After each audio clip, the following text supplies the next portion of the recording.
Hey, what's up guys, Totallydubbed here, and today I'm going to give you a video on Battlefield 4 PC Beta and the differences between Windows 7 and Windows 8 in terms of an operating system and how it performs on Battlefield 4 Beta. So before getting into this, I should probably state that it is the beta, and so it might change with the final build, but in all honesty, the performance differences that some people were stating online for me were a little bit absurd. I do accept that people have different systems, and I do accept that people have varying preferences with operating systems, but the reason I wanted to install Windows 8 was actually to try and test out this performance difference to see if there was a real performance difference for my system. In my experience, I found that there was absolutely no difference between Windows 7 and Windows 8, and I should probably mention how I did this. My system runs on an SSD for my Windows 7, and I had an extra hard drive available, and in that respect I installed Windows 8 on it, meaning that I had Windows 8 and Windows 7 on two separate hard drives and was able to have the same system specs and not change any sort of installations that I previously had, i.e. uninstalling Windows 7 and reinstalling Windows 7 and whatnot. My PC specs are an i7-3770K with a 4.5 GHz overclock and a GTX 680 which was running this game perfectly fine on ultra settings with a field of view of 90 on both operating systems. So there was no difference in the display in terms of that, and there was also no difference in my PC specs. The only difference between the two operating systems was the hard drive, which my Windows 7 installation was running on an SSD, a Corsair Force GT, and my Windows 8 installation was running on a Samsung 1TB hard drive with a 32 MB cache, 7200 RPM, and running on SATA 2 rather than SATA 3 like my SSD was.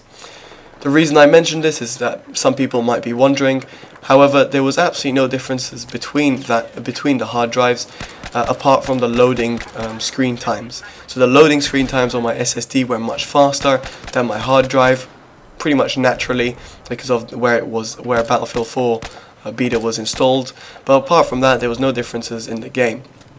I did a lot of benchmarks with Fraps, and I've posted a link on overclock.net, which I will link down in the description, and I highly suggest you guys check it out so that you can see the numbers for yourselves.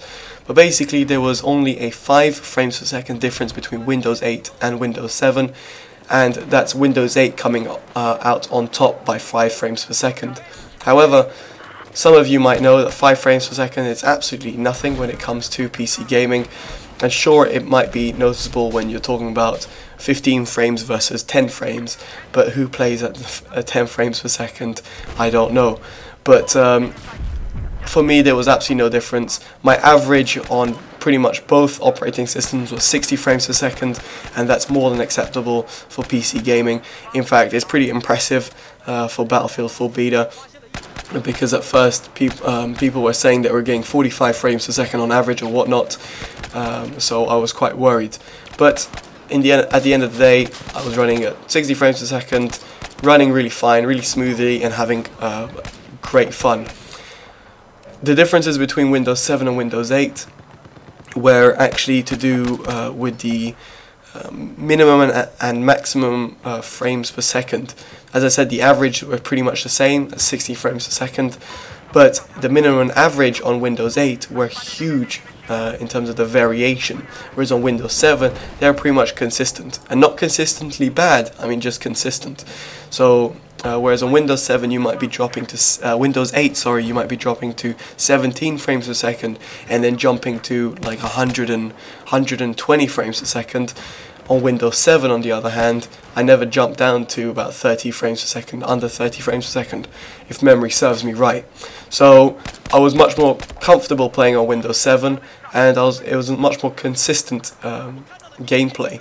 That said, I didn't really notice these huge frames drops on Windows 8, so I can't really say that yeah, Windows 8 was less consistent.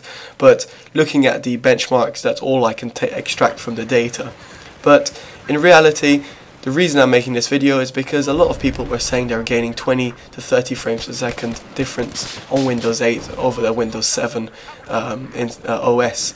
Now, as much as I appreciate people having different PC rigs, and as much as I appreciate people having fresh Windows installations and whatnot and different experiences with their OS, I don't really feel that that information is very much valid and is in some respect misleading for consumers out there, because some people might be misled in thinking, oh, Windows 8 is going to give me 20 to 30 frames per second, when in reality it doesn't give them more than 5 frames per second.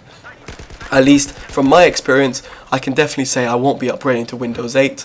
I have Windows 8 Professional, fully licensed and everything, and I'm going to keep it on my other hard drive, but I'm just not going to use it because I utterly hate the Windows 8 interface and the UI and the forceful nature of Metro. Even though I had Start 8 or Start is Back installed on my Windows 8, I still couldn't quite put my head around why I needed this program to run Windows the way I wanted it to, whereas on Windows 7 it worked perfectly outside the box. I had no problems or whatnot. So there are simple things that pissed me off and more complex things which pissed me off about Windows 8 in terms of an operating system, and furthermore, to find out there was no real performance difference between Windows 7 and Windows 8 just made me say, yeah, I really don't need Windows 8. Anyway guys, hopefully you've enjoyed this video. Please do rate, comment and subscribe, and let me know your thoughts below. Take care guys, Totallydubbed out. Bye bye.